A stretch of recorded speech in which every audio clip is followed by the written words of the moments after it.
Video में आगे बढ़ने से पहले चैनल रहस्य और किस्से को सब्सक्राइब, लाइक, शेयर जरूर करें, जिससे आपके सामने हम एक से बढ़कर एक पौराणिक एवं प्रामाणिक कथाएं पहुंचा सके।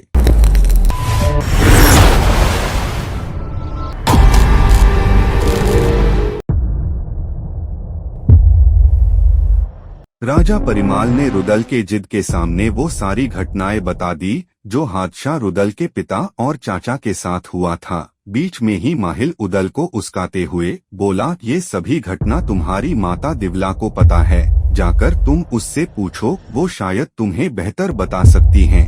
उदल यह सुनकर क्रोध से कांपने लगा और आंखें लाल हो गई। मामा माहिल से ललकार कर बोला, मैं अपने पिता का बदला अवश्य लूंगा, उस करिया राय का सिर अपने हाथ से काटूंगा।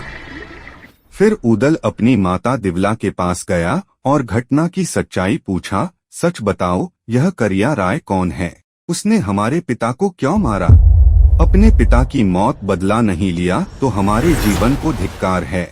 माता अभी उदल को युद्ध के लिए भेजने को तैयार नहीं थी, परंतु उदल ने तलवार निकाल ली और कहा, या तो सच बता दो, अन्यथा मैं आत्महत्या कर लूंगा। विवश होकर दिवला ने बताया, एक दिन आधी रात को करिया राय महोबे पर चढ़ाई कर दिया, जब सभी लोग सोए थे। इससे पहले भी वह आक्रमण करने आया था। उस वक्त तुम्हारे पिता, चाचा और तालहन ने मारकर भगा दिया था। वह अपनी हार का बदला लेने आधी रात को चोर के जैसे आया, सोए तुम्हारे पिता को बांध ले गया और उसने तुम्हारे पिता और चाचा के सिर काटकर बरगद पर लटका दिया। करिया राय ने मल्हना रानी के नौलखा हार भी चुरा ले गया। वह राजकुमार नहीं, लुटेरा है। माता की बात सुनकर उदल बोला, मैं अपने पिता और चाचा का बदला अवश्य लूंगा। मैं मांडौगढ़ को खोदकर तालाब बना दूंगा, करिया राय का सिर काटकर उसका वंश ही मिटा दूंगा। इस पर माता ने कहा, मैं भी यही चाहती हैं, परंतु अभी मांडौगढ़ को जीतने का समय नहीं आया। मांडौगढ़ यहाँ से 11 कोस बीहड़ जंगल है, फिर लोहागढ़ का भयानक किला है।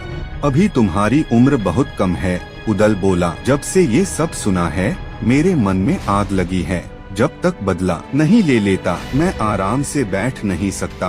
माता दिवला उदल को लेकर रानी मल्हना के पास गई और सारी बात बताई। मल्हना बड़ी चतुराई से उदल को समझाने का प्रयास किया, परंतु उसने कुछ भी मानने से इनकार कर दिया।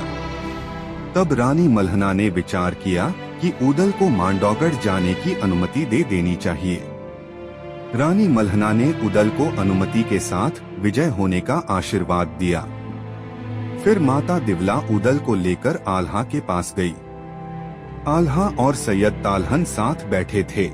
दिवला सैयद तालहन से बोली, आप हमारे जेठ लगते हैं, आपका भतीजा उदल हमारी बात नहीं मान रहा। यह मांडौगढ़ जाने को जिद कर रहा है, आप इसकी रक्षा के लिए साथ जाओ। आल्हा ने भी समझाने का प्रयास किया कि अभी हमें अनुभव की कमी है, कहीं ऐसा ना हो जाए कि हमारी पिताओं की तरह हमारी खोपड़ी भी बरगद पर टांग दी जाए। उदल ने कहा, अब हम बदला लेने में समर्थ हैं। जहाँ तक मृत्यु की बात है, कोई हमें मार नहीं सकता।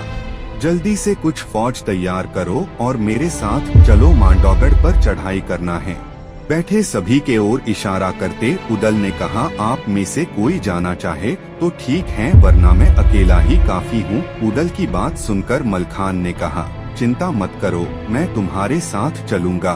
फिर उदल ने सैयद तालहन से कहा, चाचा जी, आपने हमें पाला और संभाला है, आप ही रास्ता बताओ जिससे हम अपने उद्देश्य में सफल हों। ताला सैयद ने उत्तर दिया, बेटा उदला, जब तक बनारस वाला ताला सैयद जीवित है तुम्हें चिंता करने की जरूरत नहीं। मोर्चा जहां सबसे कमजोर दिखे वहां मुझे लगा देना। इस बात पर सभी उत्साहित हो गए। मलखान ने देवा से कहा, मांडौगढ़ जाने के लिए शुभ घड़ी का पता करो। देवा ने पंचांग उठाया और ठीक समय बता दिया। साथ ही सलाह दी, जोगियों का वेश धारण करो, जिसके लिए गुड्डी रंगवाई और बनवाई गई। जगह जगह हीरे मोती जड़े गए। भीतर 5 हथियार छिपाने की जगह गुड्डी में रखी गई। यह वेश इसलिए बनाया ताकि मांडौगढ़ का असली हाल मालूम किया जा सके।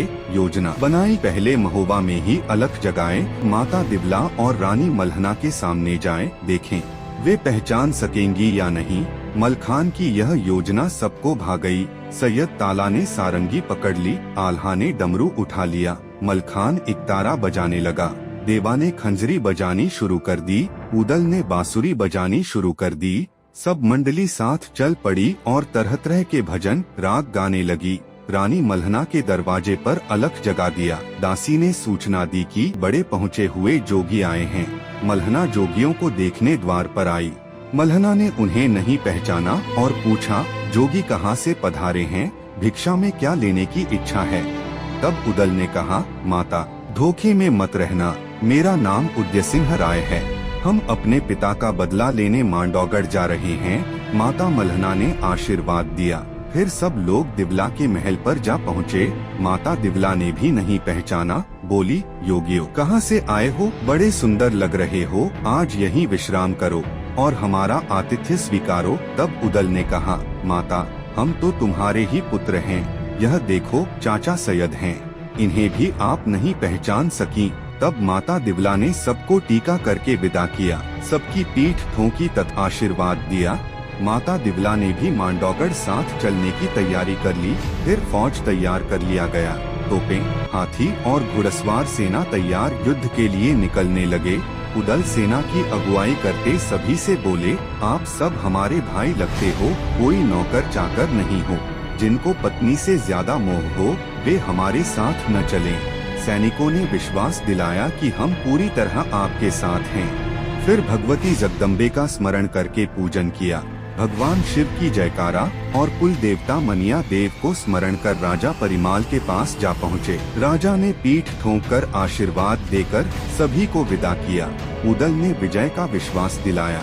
राजा परिमाल ने उदल से कहा, जो रीति नीति का ध्यान रखते हैं उनकी कभी हार नहीं होती। पहली नीति है कि जो घायल है और हाहाय कर रहा है उस पर वार न करें, महिलाओं पर हाथ और हथियार न उठाएं, बालकों और वृद्धों को न मारे, डरकर भागते हुए पर पीछे से वार न करे, वीर पहली चोट कभी न करे, निर्बल और बीमार पर चोट न करे, जिसके पास हथियार न हो उन पर किसी भी प्रकार से वार न करे, युद्ध में बढ़ने पर पांव कभी भी पीछे न हटाएं। उस वीर की जीत निश्चित होती है। युद्ध भूमि में क्षत्रियों को यही रीति नीति बरतनी चाहिए। राजा का ऐसा नैतिक उपदेश सुनकर उदल ने कहा, दादा हम इन सब बातों का पालन करेंगे। ढोलन गाड़े बजने लगे। मांडौगढ़ के लिए उदल की टोली फौज के साथ बढ़ने लगी।